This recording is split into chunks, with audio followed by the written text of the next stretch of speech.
Hello, my beautiful friends. I am Laurel Bleadon-Maffei with Illuminating Souls, welcoming you to this episode of Sleepy Bedtime Blessings, a podcast designed to help you rest, relax, and fall asleep, all while deepening in your connection with your beautiful team of angels who love you so.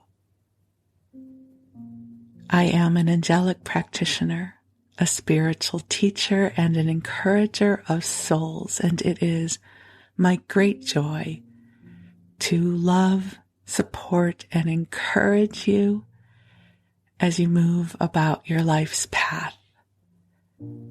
I facilitate one-on-one angel sessions.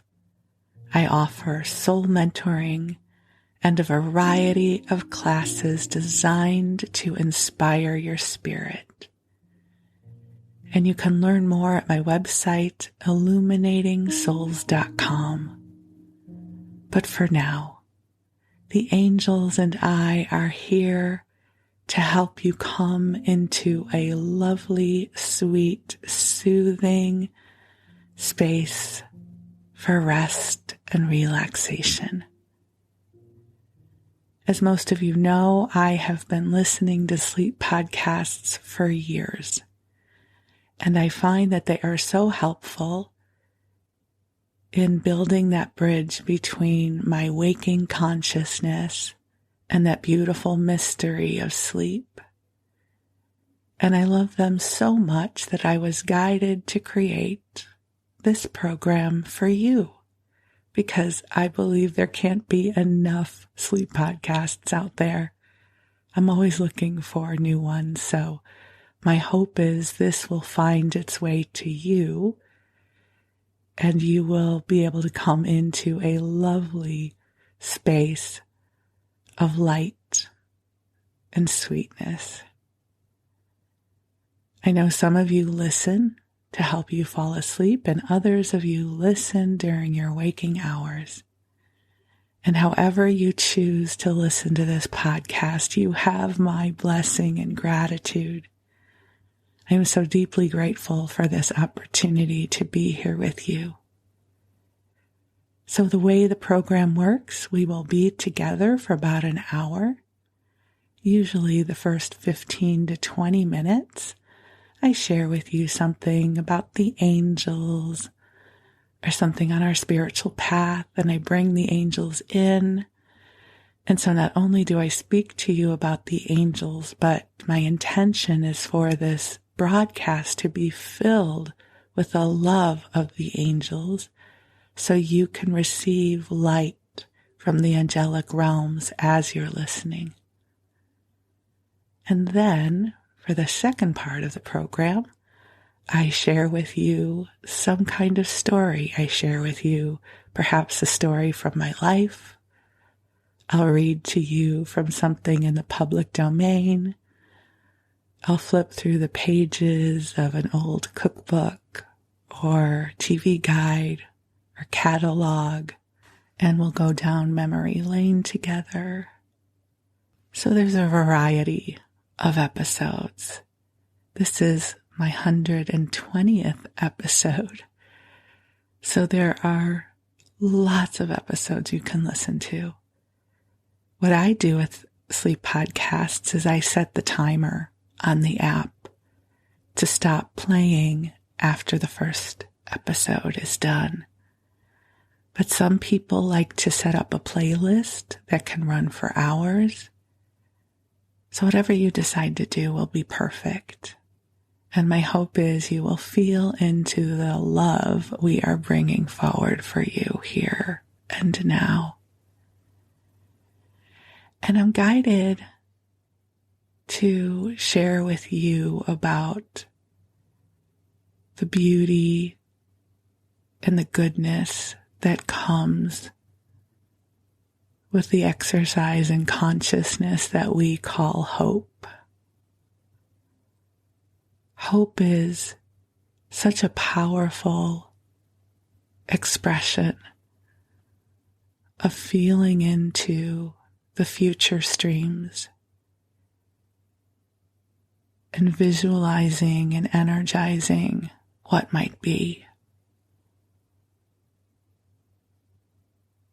You know, we all have this secret garden of consciousness where only we dwell. And we share such a small percentage of that consciousness with others. If you think about the parts of your beingness that you share and how much of your beingness is secret and sacred and private. So we get to choose how we hold for things in consciousness. I come from a long line of worriers. I'm a worrier. I wish I wasn't, but I am. And it actually happens that I have a genetic mutation that causes me to be prone to worrying. I learned about this when I first did the ancestry tests. And just so you know, this mutation is not rare. 25% of the population has it. And what happens is it causes the dopamine to build up in the prefrontal cortex.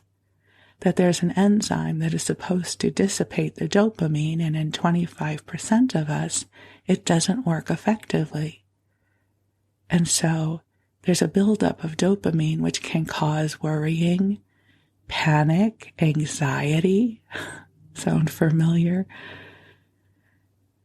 And so by nature, I'm a worrier, but also by nature, I am hopeful and optimistic.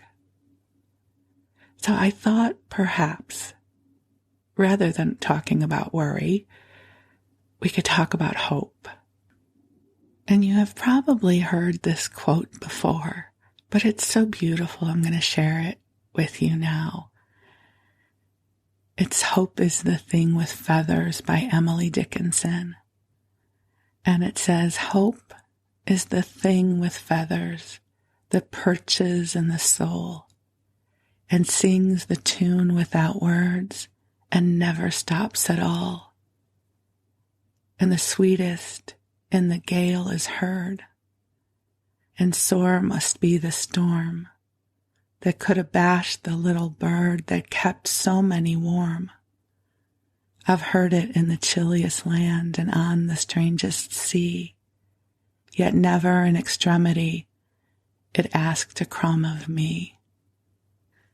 Isn't that beautiful? Hope is the thing with feathers. So I thought, as I call the angels in here for us in this episode, we could ask them to help us focus on the beautiful vibration of hopefulness. That whatever is transpiring in your life that has you worried, that I want to affirm for you that the light is streaming in and goodness is flowing to you. So I'm going to invite you to take some nice deep breaths in and out. And the angels are bringing to you a beautiful golden light filled with love from God. And I'm going to call the angels in to be with us now so you get comfortable and cozy and snuggle on in while I bring the angels forward. So beautiful, angels on high, I ask that you join us here. I ask that you bring forward light and love and healing in service to each of our beloved's highest and best goods. Angels, I ask that you bring forward a lightness of spirit, that you help each one of us find altitude so that we can gracefully find our way forward. And angels, I ask that you bring forward an infusion of hope, of optimism, helping each one of us come into alignment with our brighter tomorrows. So, dear ones, just take some nice deep breaths in, allowing the angels to fill the space that you are in with a soft pink light. With your permission, they will help to clear away anything that is worrying you, anything that feels like a burden or a hardship. They will help to clear the heaviness from you so that it is easier for you to connect with your divine self. And we will ask them to sprinkle blessings on your path. You know, I think I have perhaps shared this story with you before, but I'll share it with you again. So, back in 2013, my husband and I had one of those perfectly awful years. I won't go into everything that was happening, but it was one of those years where the storms of life kept knocking on our door. And my husband tends to be pretty resilient with these things, but I feel everything deeply. Referencing back to that worry gene, I get overloaded and flooded emotionally sometimes. So 2013 was definitely one of those years for me. And part of what the stress is we were in a financial situation with a second home that my husband owned up in Washington, in this little town in central Washington near the Columbia River. And it had all my money stuff up. Like this was going to be a disaster. We weren't going to be able to right the ship. Like all of my fears were up. And one day I felt the angels come in. And they said, you're going to want to be really mindful about how you tell the story because you're going to get to be right. And here is what we recommend that you start saying instead of what you have been already telling yourself and others. They suggested I start telling the story in this way. You know what? All of my stuff is up. This has been a really hard year, and I'm not sure how I'm going to find or how we're going to find our way out of it. And then the angels showed me the pivot point, and that was this one. But here is what I know. I know that God always takes care of me. And as they brought that piece of wisdom forward, they started showing me all the times that grace showed up in my life.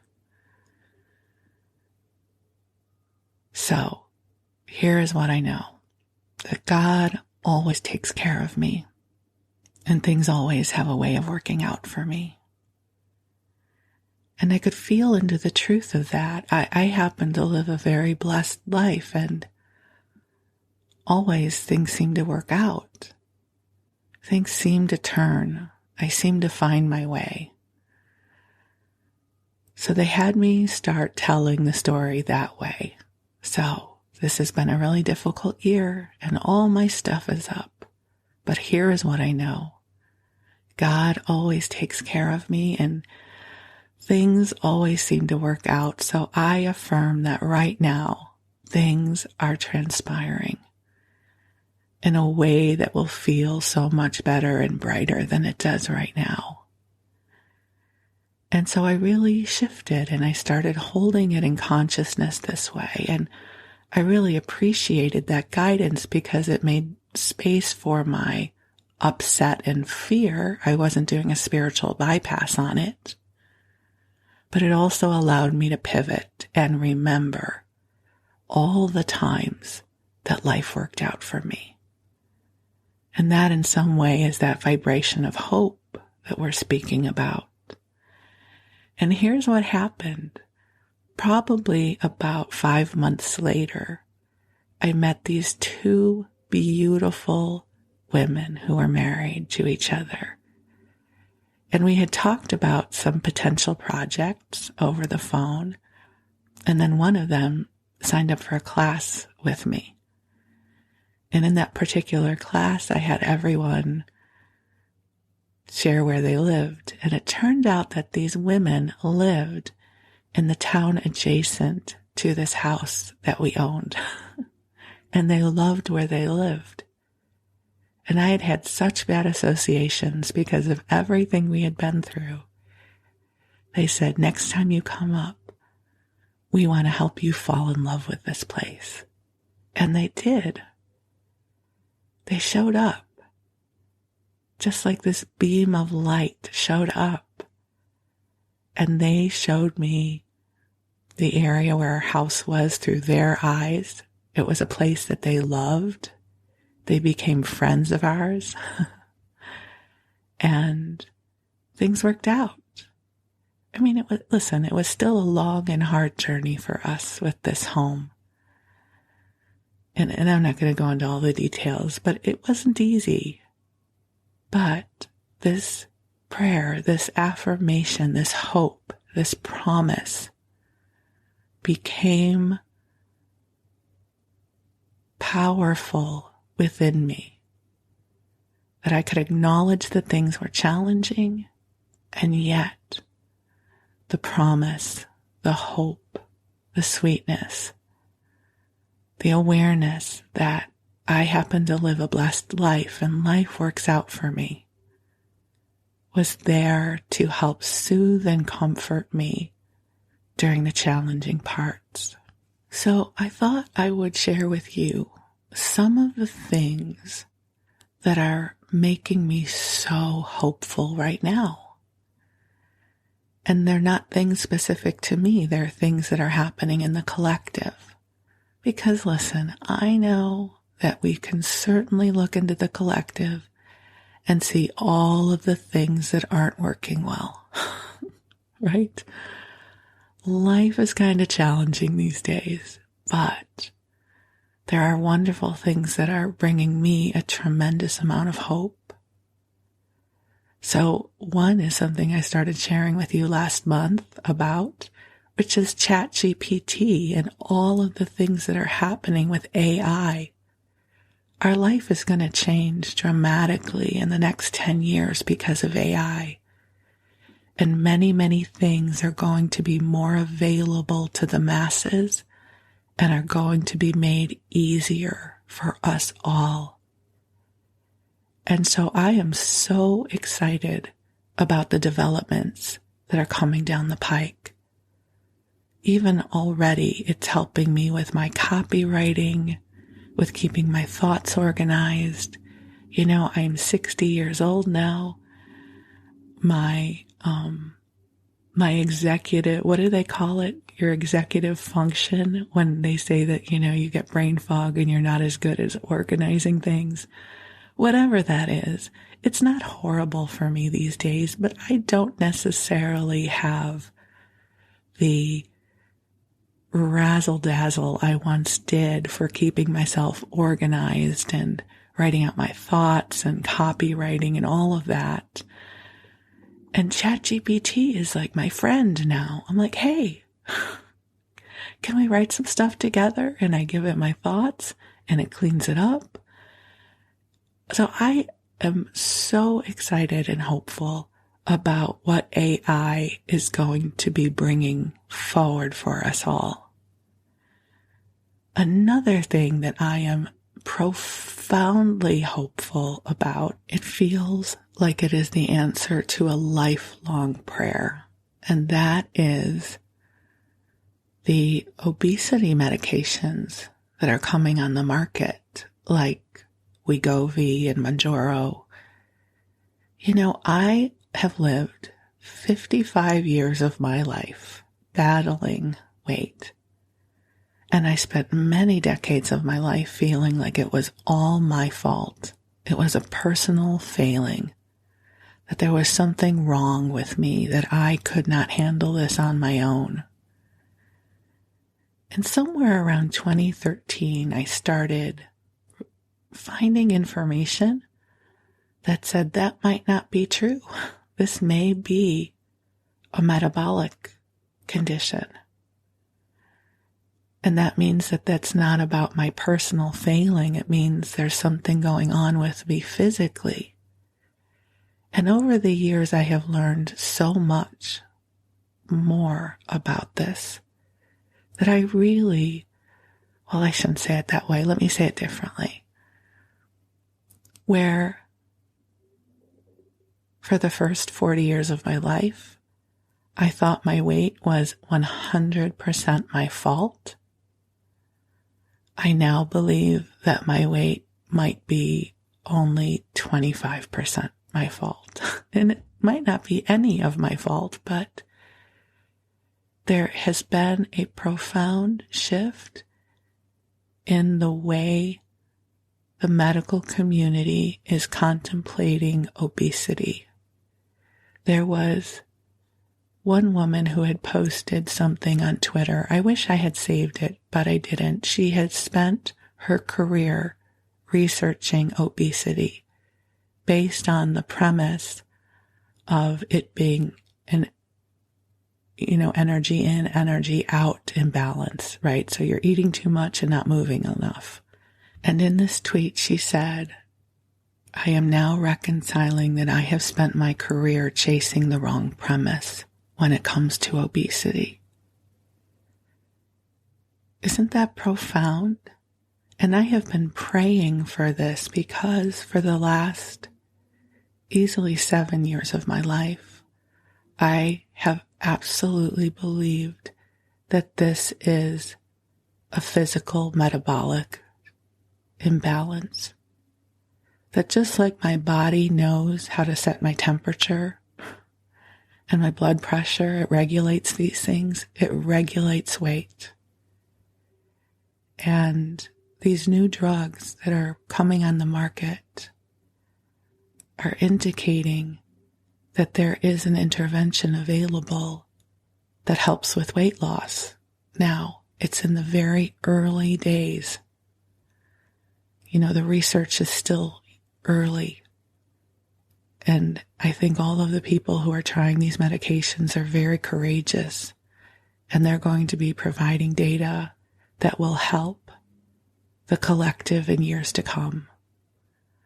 So I am so hopeful that in the next 5 to 10 years, that our understanding and the way we treat obesity will profoundly change for the better.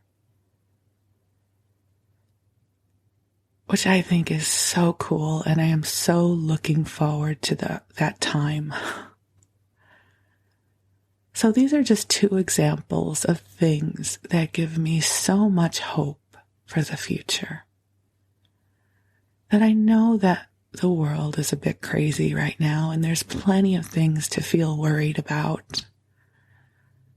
But also the best and the brightest among us, they are working on solutions. They are working on new developments. They are trying to see things through new eyes and build new approaches to old problems. So, this is my invitation to you, to allow the angels to connect you with hope of seeing the world through brighter eyes and brighter tomorrows. Whether it is your personal material in your life, or whether it is challenges taking place in the collective. Let's take a deep breath in together and breathe in the beautiful invitation of hope, of affirming that brighter tomorrows are on their way to us now. that the angels are sprinkling blessings onto your personal path and onto the path of those you love and into the collective. That this world is a big, beautiful place and goodness is happening in your name. So take a nice deep breath in and release. So in this moment, there is such beautiful energy flowing through for us all. And my hope is you can feel it. There is such love here for you. So just allow yourself to relax, allowing the angels to bring the love to you. And you can drift off if you are feeling sleepy. And while you do, your angels will be with you. And I'm going to tell you a story. So one of the things that is so enchanting to me about creating this podcast is I wonder sometimes if I'm going to run out of things to talk about. And then, sometime last night, this new idea came forward of something I could share with you. It's something from my life that I haven't thought about in years. And all of a sudden it showed up. And what excites me about it is this perception that I might run out of things to talk about, that I don't have to worry about it, because somewhere in my data bank of consciousness is 60 years worth of experiences and reflections that the angels are going to help me retrieve. And so this is the memory that the angels helped bring into my present day consciousness to share with you. And it has to do with a time back in the late 80s when I was a contestant on a game show. I don't know why this makes me laugh. Because listen, how many of you have ever been on a game show? It's not the kind of experience that most people get to have. And so I thought it would be fun to share with you some of what I learned from that experience about, at least for the game show that I was on, how I decided to apply for it, what the experience was like when I was actually on it. And so it'll be an interesting story, especially if you don't know anything about the workings of game shows. So many moons ago, when I first moved to Los Angeles and I was working for the Samuel Goldwyn Company,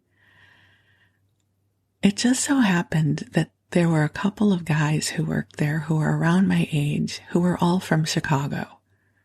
I mean, the HR department could not have done this better, that there was a little group of us that were all from Chicago. We didn't know each other when we lived in Chicago, but Chicago people love other Chicago people, and so we became really good friends, all of us.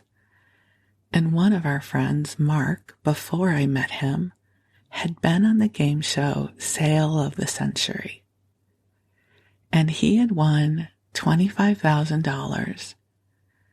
And he'd won a car and a lot of prizes that included a lot of couches, which I remember because his house was like a jigsaw puzzle of couches, which was awesome for being in our 20s because, you know, we traveled in big groups and we would all go over there and watch the football and baseball games.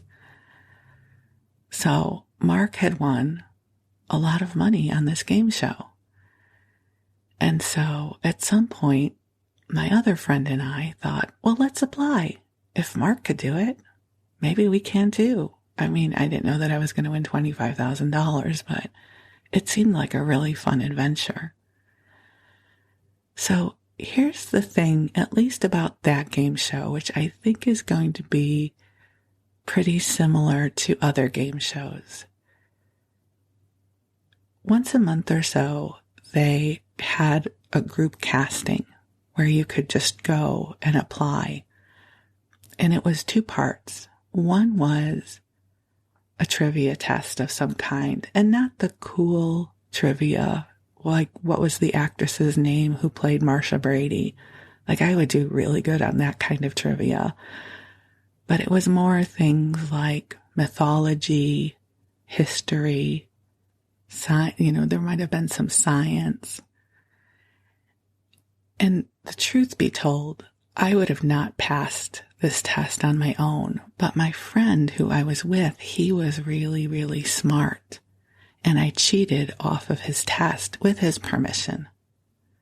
So, because of him, I passed the first round of testing. You had to get a certain score in order to move on to the second part of the casting call. So, I passed through to the second part because I cheated off of my friend.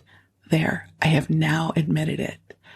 So, the second part was you had to get up and give like a 30-second introduction about yourself. And they wanted to know where you were from and something interesting about yourself. Because if you ever watch game shows, you know how they go to each contestant and they say, and here is Mary from Duluth. And Mary has a collection of over 1,000 salt and pepper shakers, right? There's like something interesting and unique that each of the contestants brings forward.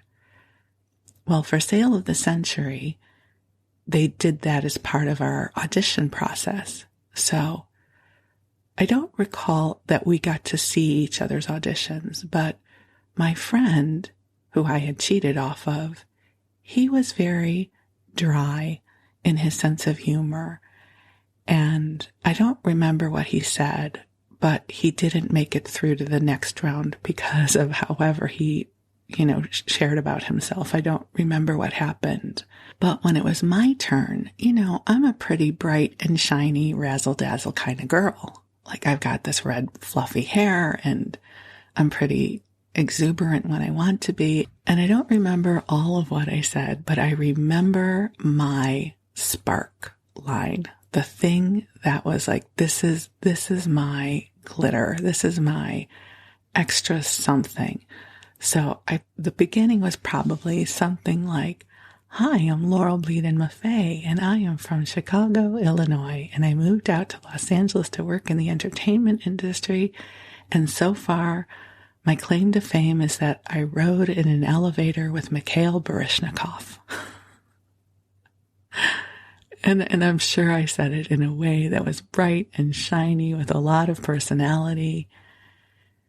And so at the end of the day, they called me back to be a contestant, and my friend did not get called back, which was really not fair because he was the one that had the intellectual prowess for this game, whereas I was just really good at reading off his answers and then being all kind of bright and shiny in terms of personality.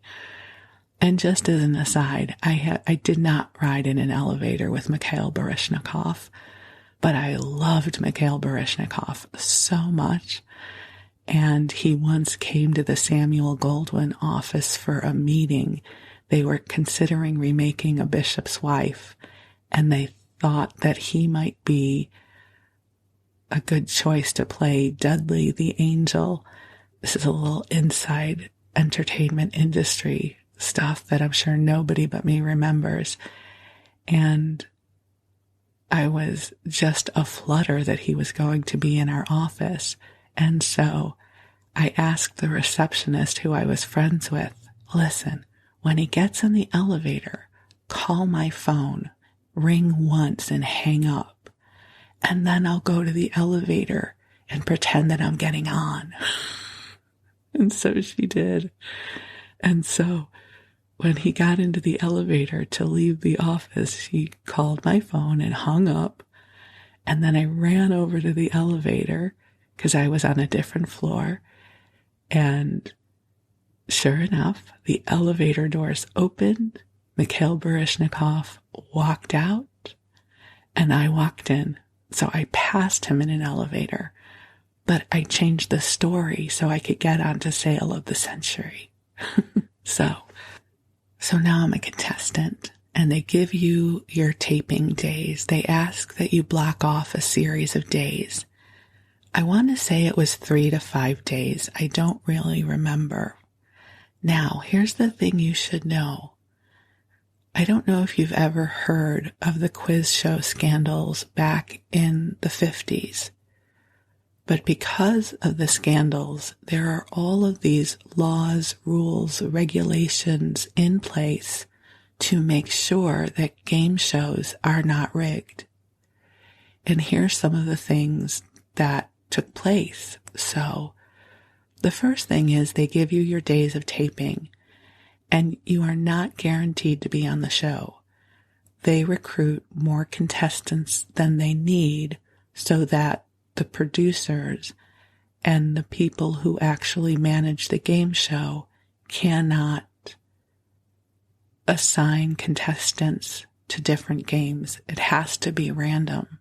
So they recruit and they bring in more people than they will need. We bring in 5 changes of clothes because they tape multiple shows in a day. So let's say I was in the first game of the day and I win and I'm going to be carried over to the next day. I would then go change into a different outfit. And then they would tape the second show, which would be then shown a different day. So we had to bring in multiple changes of clothing. They were asking us not to wear white, don't wear black, don't wear loud patterns. So I remember I had this blue sweater with the shoulder pads, of course, because it was the 80s, and a skirt underneath it. And I think I had my magenta suede boots that I loved. That was my first outfit. And you're not allowed to talk to anyone who works for the show. They had a contestant coordinator who was the only one that was allowed to speak with us. So we were kept in a separate room, and they said, no one from the show is allowed to speak to you. So if you see any of the engineers or the actors or the producers, and they walk past you and don't acknowledge you, they are not being rude. They are not allowed to. So we were isolated from everyone having to do anything with the show, again, to maintain the integrity of the game show. They also write multiple questions for the shows, and no one knows what questions are going to be asked. So if, let's say, they were going to be asking 10 questions in the first segment, they would write 50 questions and they would be randomly picked. So there were all of these ways of protecting the integrity of the show. And then there was a lottery system to see which ones of us would be asked to play the game. So I think I sat through 2 tapings where I hadn't been chosen. And you know what was so interesting is one of the questions that was asked, I seem to recall this was a trivia game. So I was not a contestant at this point. But the question had to do with Samuel Goldwyn Sr. They had said he was a glove maker, and they had given his original name. And I must have gasped because one of the actresses who was, the one who revealed the prizes kind of looked up at me, and I thought, oops, I think I gave something away there. But that wasn't a question when I was playing. But I think in the 3rd round or something like that, I got selected to play. So now here's my opportunity, right? My friend Mark had won $25,000 in a car. Like, okay, maybe I'm going to get some goods here. And I don't remember much about the taping. I seem to recall there were 3 of us, and I was in the far right seat. That's as much as I remember. And a lot of these games, it has to do with the timing of the buzzer, right? So they ask the question and you buzz in. And so if somebody else is better timed on the buzzer, they get to answer the questions. So I don't really remember if I got questions right or wrong. Like I don't have any drama or trauma associated with that other than to say I didn't win. So, wah wah, I did not win the game. But I got the consolation prizes, right? Like, you know how they say, and contestants will receive. Well, I received Echo Bakeware and a year's supply of some kind of sugar substitute, whatever the sugar substitute was at the time. If that isn't a weird metaphor for my life. Hi, we're going to give you food related stuff. So here's some Echo Bakeware. And here's a year's supply of whatever it was, sweet and low or whatever the substitute sugar was. And that's what I got. And so after my episode, then I get whisked away. So you immediately get whisked away as soon as you're done. And there was paperwork we needed to sign because you have to pay taxes on your prizes. Did you know that? So when you see these people on game shows that are getting cars and vacations and barbecue pits and things like that, they report all of that to the IRS and you have to pay taxes on it. So I had to sign something. I think my departing prizes were valued at $200 or something like that. And it's not as if they handed them to me and I took them home. They got mailed to me. So I did get some lovely Echo Bakeware. I don't know whatever happened to it. It must have just at some point, lost its way in the many moves of my life. And I just remember this huge box of artificial sweetener. I don't even remember what brand it was. And then at some point it aired. But that was my experience on a game show. And what was so fascinating that I hadn't realized was how careful they are to avoid any opportunity for the process to be corrupted. There also were some rules, and I don't know if these are still in place. I seem to recall that the three main networks, so ABC, NBC, and CBS here in the U.S., there were regulations that all of them agreed to. And it was something like you couldn't be on a game show more than one time a year or one time every 3 years. It was a limited number of opportunities, and that you couldn't be on more than 3 game shows in your life. So, this was going to be one of my opportunities. And then exceptions are made, if it's a returning champion kind of thing. So, when you see people coming back on Jeopardy, that's a different regulation. But they really go to great lengths to make sure of the integrity of the process. So it was a really cool experience. I remember going to the studio and, the handlers would talk to us through each step. And we could only talk to each other, but then not really, right? We weren't supposed to make friends with the other contestants. So we could have very general conversations, but it was not necessarily an opportunity to become social with each other. I seem to recall they fed us lunch because there was a lunch break involved. And this was really before cell phones, so there wasn't a no cell phone rule because we didn't have them back then. And I can't remember if we were able to talk about our experiences before the show aired. I seem to recall that we weren't allowed to do that. And then my episode aired, and I recorded it on a VHS tape that is now in a landfill somewhere, I'm sorry to say. But people did call me and say, I saw you on television. So that was my experience being on a game show. Isn't that fascinating? And I never was on another one. I did, though, often drive past the CBS studios, which is on Fairfax, and I would drive past it going to work. And I would always see people lined up waiting to get into the Price is Right. I always get the Price is Right and Let's Make a Deal confused. I don't really watch game shows, but I know that Let's Make a Deal, people wear costumes. So it's the one without the costumes. And I would see people lined up for a block waiting to get in.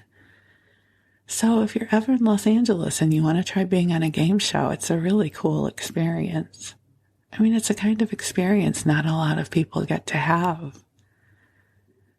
And I will also say that in addition to being on the game show, because I've been so enchanted with the entertainment industry and the TV industry for sure, I also got to be in the audience for some tapings of TV shows, which was super cool. So in a previous episode, I shared with you that my cousin Joe Bleadon used to work for Johnny Carson. So I used to get to go to tapings of The Tonight Show. And I didn't go all the time. I wasn't going to take advantage of it, but I think I probably went 4 or 5 times.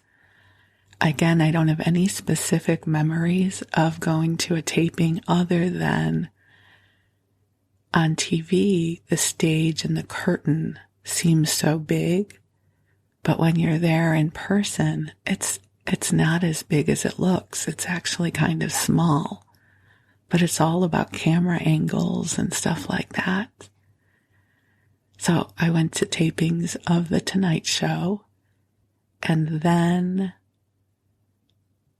I had a friend, 2 friends, they were married and they were both actors, and the husband had a guest role on The Nanny with Fran Drescher.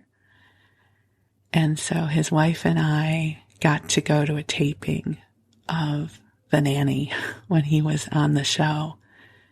And that was fun. And if you've never been to the taping of a TV show, which I'm sure most of you haven't, it's really cool. So you go into they file you into the audience. And then usually there is a comedian who does a warm up because they don't want you to be in the audience and not laugh, right? This is a sitcom. They need the laughter, and it helps the actors. And so there is usually a comedian who does a warm up to get the group going. And then they give you the rules, like about laughter and clapping. And again, I don't think I had a cell phone then, but turn off your cell phone, like whatever those rules are. And so they get the audience really amped up, and they're like, laugh a lot, have a good time. And then at some point there is a break in the taping and they bring out snacks. So again, snacks are important to me in life. And I remember for The Nanny, they brought out some kind of like hostess snacks, like ding dongs and cupcakes. But at that point, I was not eating sugar. And so I did not consume any of the Nanny snacks while I was there. And it was cool. And then another taping that I went to was my cousin Kathy, who I know listens to the podcast. So Kathy came out to visit me. She was still living in Chicago with her parents, and she came out to LA to visit me. And her favorite show at the time was Boy Meets World. Is that what it was? Boy Meets World, right? And I got us tickets to go to the taping. And so again, we went, and it was so much fun because I got to bring her, and it meant a lot to her. And again, there was a comedian who did the warm up for the show. and there was some kind of snack involved. And it's really fun because you get to see how the actors interact with each other when they're out of character. You get to see, how the directors give notes and things like that. And then I also remember I went to a taping of the Garry Shandling show because we had a friend. This was maybe when I was still working at Goldwyn, if not right after that. We had a friend who worked for the producer. And so we got to go to a taping of the Garry Shandling show.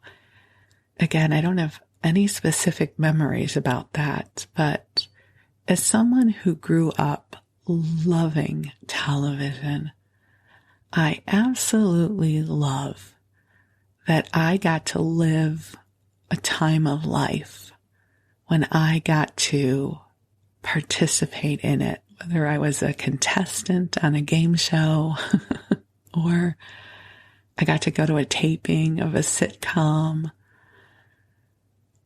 or the late night show. It was so cool. I got to have a lot of cool experiences in my early days in the entertainment industry, and they were profoundly meaningful to me at the time. I mean, these days, if I got invited to the taping of a show, I don't know that I would be very excited about it. I might think it's cool, but I don't know that I would go out of my way to participate in it. But back then, it meant everything to me. And it was so much fun. But the memory that really was with me that started this whole thread was the memory of being on Sale of the Century back in the late 80s and getting my Echo bakeware and the Samuel Goldwyn question that was asked in one of the games before I was the contestant, and how careful they were to maintain the integrity of the game show. It was fascinating. It was really an amazing experience. So those are some of my little snippets from my time in Los Angeles, where I got to dip my toe into the TV industry. And there's more experiences I will share with you. This is not the totality of my life in LA. I have many other experiences to share with you, but this will be for another day. So that's a little bit about what it's like to be a contestant on a game show, or to go to the taping of a sitcom or a late night show. It's super cool. And so if you ever are going to spend time in Los Angeles and want to have that experience, I highly recommend it. It really is fun. And it's the kind of experience that most people don't get to have.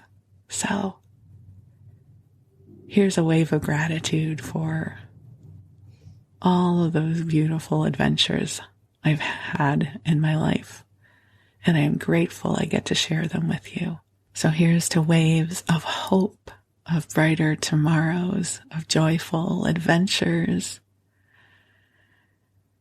and to a year's supply of artificial sweetener. Okay, well, maybe not that one, but it still was cool. And so, my beautiful friends, I wish you the sweetest of dreams. I wish you blessings. I wish you goodness. And I send you love. We'll talk again soon. Thank you so much for letting me spend this time with you. Good night.